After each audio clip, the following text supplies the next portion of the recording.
Hello world, this is What's Up 290, and in today's video, I'm going to be showing you guys how to back up the contents of your Google account, Gmail, Google Drive, your YouTube channel, etc. to your computer.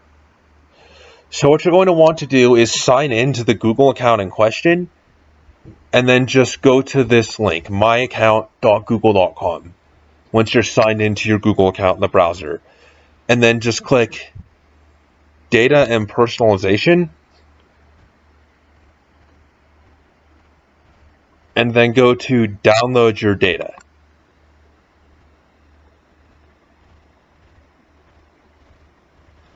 And then it will give you the option for what data you want to download. And you'll see YouTube, Gmail, and other Google tools in here. So just deselect the ones you don't want and then click Next Step.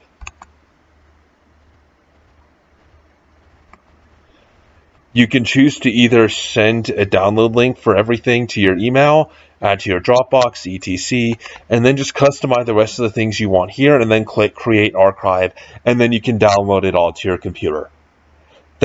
So that's about it. This is What's Up 290. Hope you enjoyed the video. If you did, leave a like, comment, subscribe. This is What's Up 290, and I'm signing off. Have a nice day, and I'll see you next video.